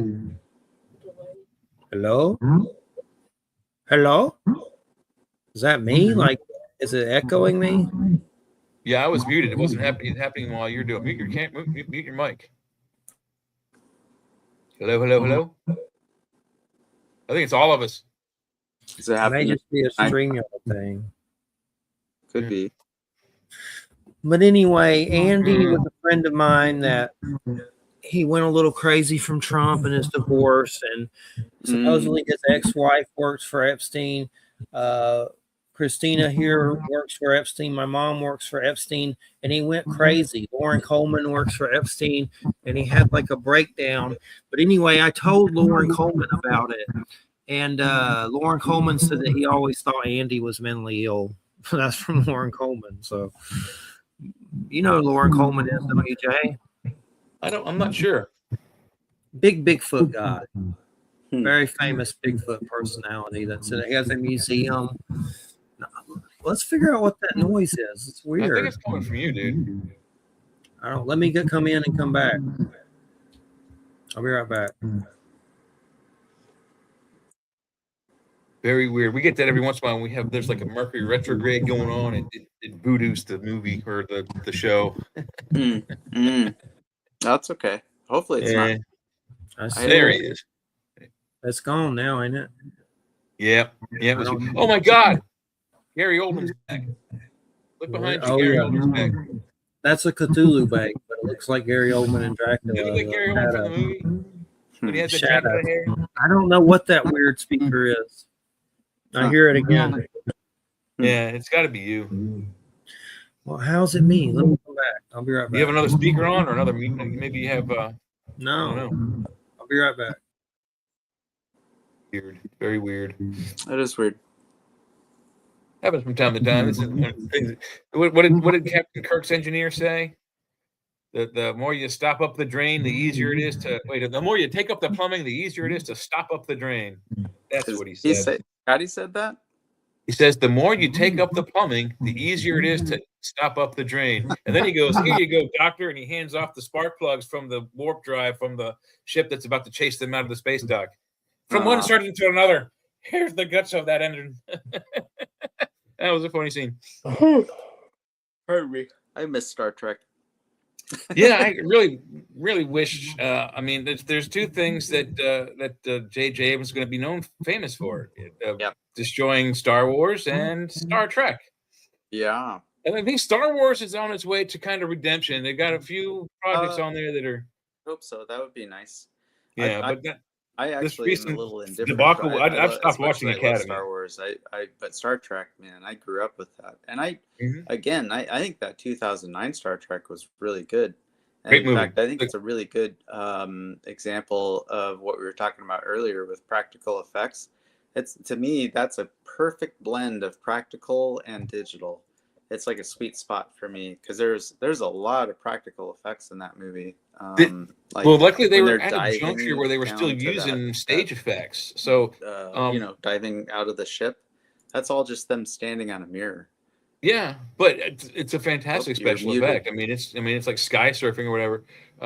One of the coolest things ever. Jay, you're muted. Oh, sorry. Am I? Am I muted? Not even. Can you hear me? I can't hear you. Hello. I hear Jay. You can't. Can you hear me? Can you hear me? No. I can't hear either of you guys. Did I mute myself? Can you hear me, Jay? Yeah, I can hear you. Check on the small windows below your screen there, Jeff. Maybe you muted him that way. No, I didn't. Maybe come back, leave and come back, Todd, and make sure you know what I'm talking about? Leave and come back. I can't hear either of you guys. Should I plug out and come back? Yes. Okay. Yes.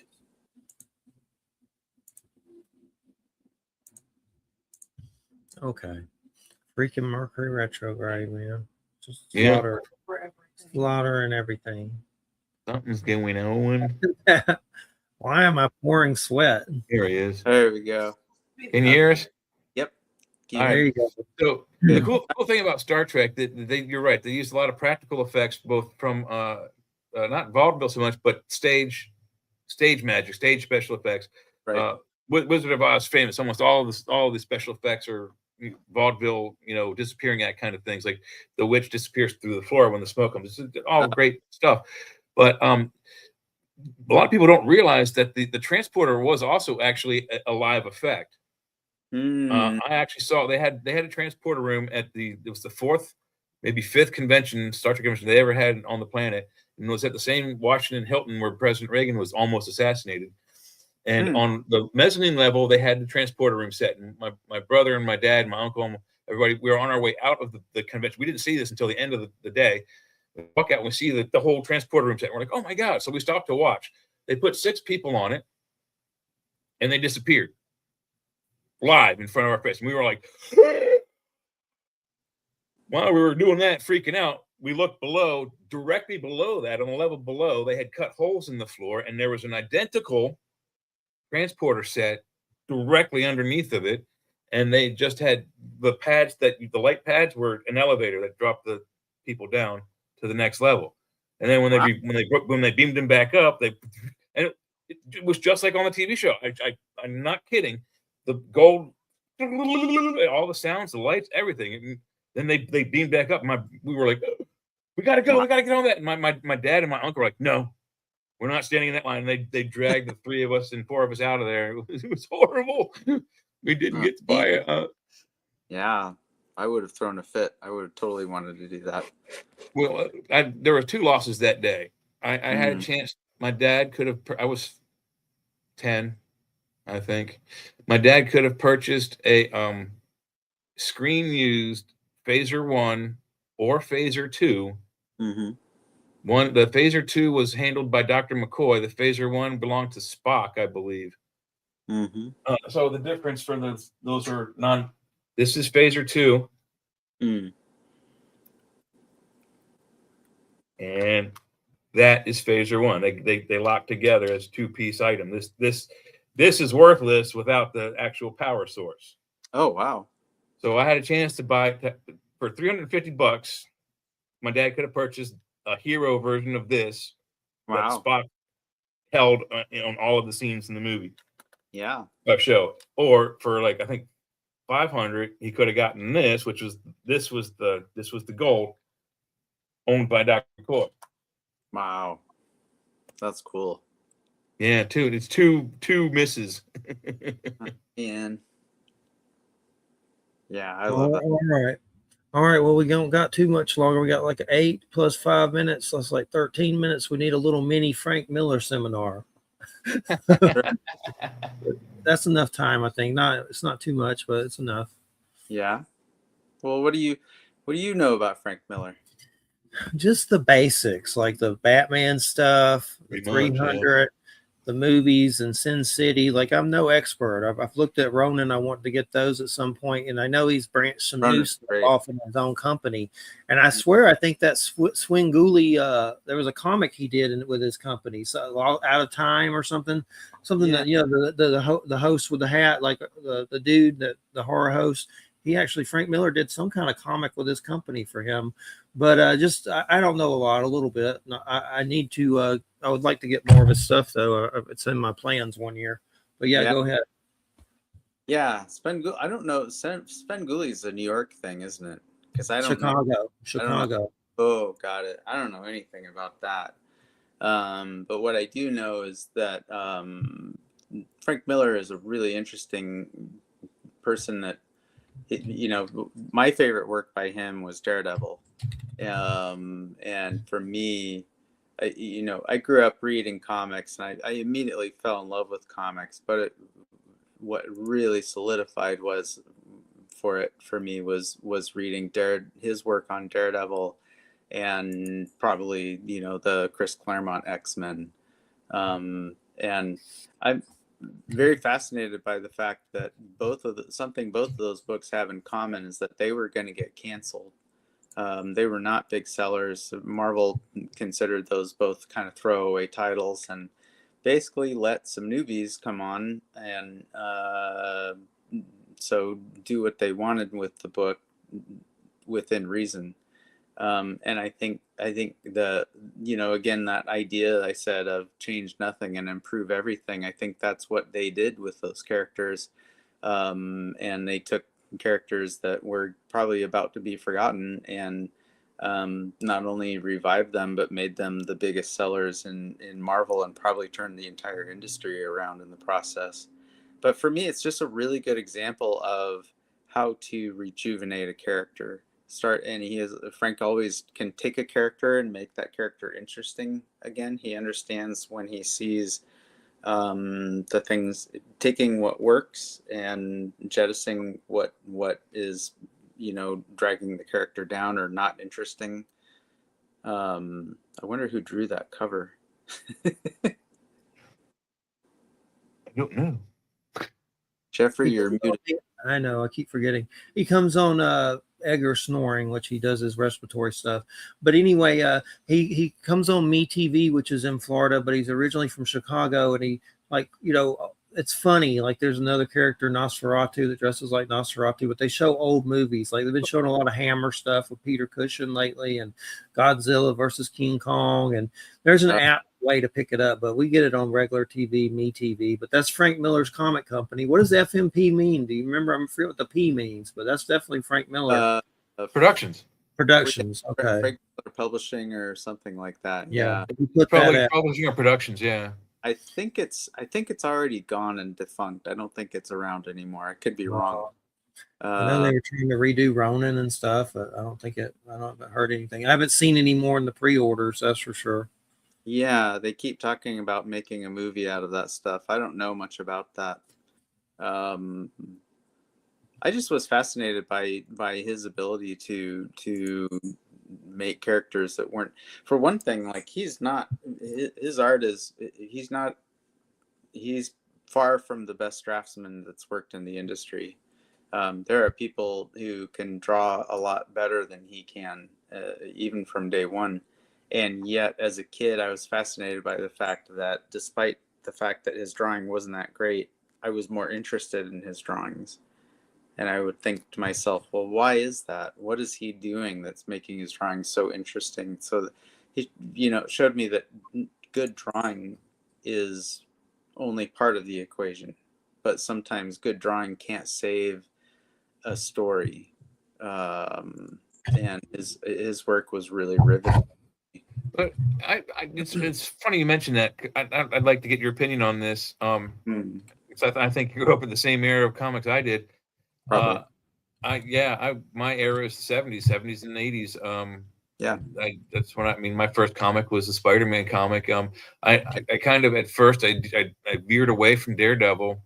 Only because back then it was like there was still like a stigma around comic books. People thought, if you read the ones with like spooks and demons, you become possessed and demonized. So I was kind of superstitious in that regard. But I was like 5, 6, 7, 8.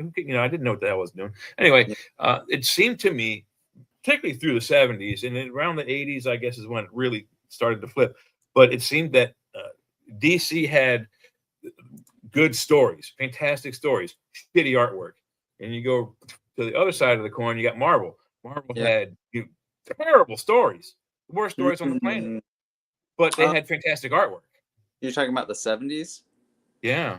That was definitely a low point, as far as like Marvel and the comic book industry in general. I think everyone expected the comic book industry to go away in a few years, and they were all preparing to work in other fields. But I think that the big thing was that Jim Shooter came, and I'm not an expert on this stuff, but Jim Shooter, I know, became the editor-in-chief, and I think he helped turn things around and plug the right people into the right places. And for, I want to say the first like 5 years, 6 years, 7 years of that, I think he made Marvel the dominant company in the field. And I think where things went a little sideways is when they started doing all these crossovers. I think they did that book Secret Wars, which is a great concept. You got all the superheroes in one place on a planet, and they're just fighting each other, and it's pretty basic. But I think it was a huge success, and they started thinking, oh, well, we'll make everybody buy will have a storyline that's threaded through all the different books. You got to buy all the Marvel comics to get the whole thread. Yeah, and that made comic collecting I really hard. I think that they call that event comics now, and I think that's still a problem for specifically for Marvel. I agree. No, they're still doing that. They Absolutely. don't have books that are just good monthly reads anymore. Yeah. But That's one thing I still say I do like about DC. I Yeah. don't like as many heroes in the DC verse as I do in the Marvel verse, but hands down, my favorite is Captain Marvel, the original. Shazam. Shazam. Yeah. The original Shazam. He's the original Captain Marvel. I mean, they had them at the same time. I mean, they all have. If you follow comics at all, there's a whatever the bad guy is in Marvel, he looks almost identical in DC verse. That just the names are different. And it's uncanny how similar they get a good idea from each other and they just steal it. But the fact is that in the 70s, it's just I think they really started to come together in the 80s.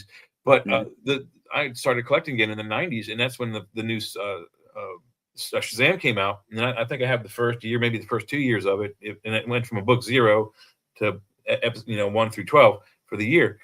You're talking about it's fantastic artwork and great stories, but it didn't thread through 5 other different titles or 8 different other titles, and that's how Marvel and they started doing that really strong in the 90s. I mean, it's like in order to follow any kind of sensible story, you had to buy 3 and 4 books in 15, 20 titles at least. Yeah, superhero comics completely lost me in the 90s. Yeah, that's interesting that you started collecting then, because that was when it was more of a recollecting. I had collected in the 70s, but I wasn't a serious collector. Well, okay, so like for me, collecting was, I didn't read that stuff in the 70s, but I discovered comic book stores in the 80s. And that's when I started going back and reading all that. So when I got into Frank Miller's stuff, had been out for a while, but I found Daredevil Born Again. That's still my hands down, flat out favorite superhero comic of all time. And then I was like reverse engineering. Well, what else has this guy done? Oh, he did this thing, Ronin. He did all the old Daredevils that he also drew. He did a Wolverine miniseries, and starting to wrap my brain around what the X-Men were and how they worked. That was really fun. Like every week I couldn't wait to go to the comic book store and just go through all the boxes, and I missed that, it was eye-opening to me when I was in college. I forget which one of my friends told me about it. We frequently we played Dungeons and Dragons, as I mentioned earlier. Right. The comic store was also the D&D store. It's where we got our books, where we got our figures, is where we got the dice, whatever. That's where we got everything. We even, when Magic the Gathering came out, they were advertising this. I think it was 93. Magic the Gathering, this new RPG, and we're like, oh, that's all. We're RPGers. We're original D&D Gary Gygax guys. We decided we're gonna go out and buy this new RPG, and then we all said, as long as it's not a CCG, we'll try it. We get to the store and it's CCG. So it has nothing to do with our RPG whatsoever. It's not a role-playing game. But in any event, one of them says, why don't you just get a subscription? And I'm like, what do you mean, why don't I get a subscription to comic books? There's no such thing. Oh. Like, yeah, you go to the comic book store, you tell them which titles you want. They set them aside on Tuesday night. Yeah. You come in Wednesday morning, and they're there waiting for you. And I'm like, and then it gets totally shit out of hand. I had no idea. I mean, I had no idea that comic stores did that. At that point, I wasn't buying or collecting them. And I was just like, he said, get a subscription. I was like, yeah. So the next day, I had 20 titles racked up.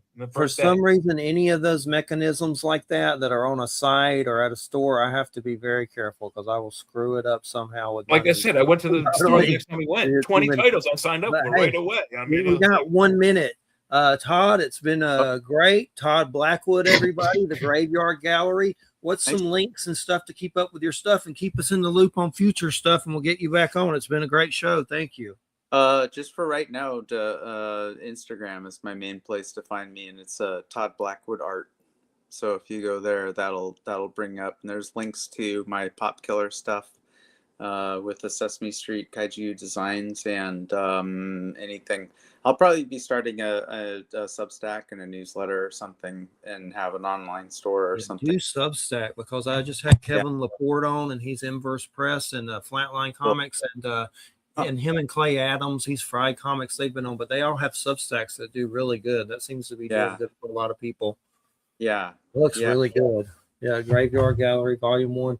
Let us know when it's coming out and everything, and we'll get you back on, and at least I'll help promote it for sure. Yeah, maybe when I do the Kickstarter in the fall, I'll bug you guys and see what you're up to, and maybe we can have it on. Absolutely. I'll check back on with you to see for sure. Yeah, for sure. That's awesome. All right. What's the title now? What's the few titles you keep up with now, comic book wise, that you have to keep up with? Oh, there isn't any. I read.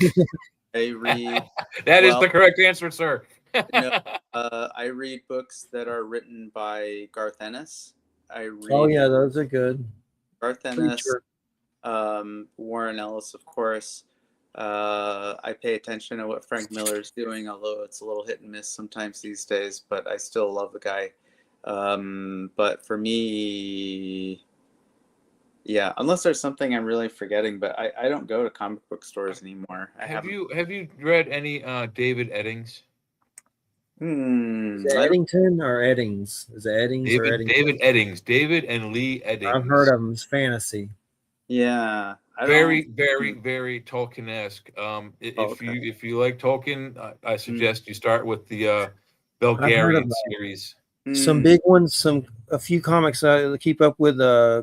Kirkman on the Image has that G.I. Joe, Transformers, Hasbro, Void Rivals, and they're about to do Mass crossover. That's badass. I've been keeping up with that. It was a Cobra Commander series that I wish they would have let that go on forever. It was only five issues, but that was awesome. Yeah. And then the EC Comics stuff. Elijah Wood now has some stuff through Ani Press. He just did one called High Strangeness. That's a 5-issue. Elijah Wood, the actor. He is involved in a comic book company, and the book's called High Strangeness. It just had 5 issues, and there's Men in Black and UFOs. Another one, James Tinian, has been doing Project Blue Book, which is UFO cases. It's really good, real UFO cases. And he just put out Project Red Book, which is China and Russia UFO cases, like real cases done in comic book form. That's cool. That I would want to get. They're coming out in omnibuses and stuff, so you can find them on Amazon. But James Tinian's also doing an Odin series. Odin, like in Old One-Eye? Has a girl on it, but I don't know exactly. It's just called Odin, so I'm guessing it has. They feminized Thor. Did they flip Thor back to a guy again? He's mortal now. Oh yeah. No, he was a female. They actually. I don't know. I didn't catch that. They did. They literally flipped the character. They entered him to Thora. Do that. But Todd, man, thanks so much. A great show, and I'll check back in with you to come back. And thanks so much. Have a great weekend. Yeah. Thanks, guys. This was awesome. Yeah, man. Thanks. All right. Take care. All right, everybody. You're listening to United Public Radio, 107.7 FM, New Orleans. Have a good weekend, everybody. We'll see you next week. And those are some Mark Eddy guests. I think it's archaeology with Wham and stuff, but it'll be a good one. So, Mark Eddy's the archaeological hookup. I have a friend in Florida that's an archaeologist named Jeffrey Shanks, and he's really involved in those Titan Conan books a lot. Like he wrote like stuff in them and stuff, but he tells us weird archaeological stuff. But anyway, everybody have a good weekend. Good night, everybody. Take care.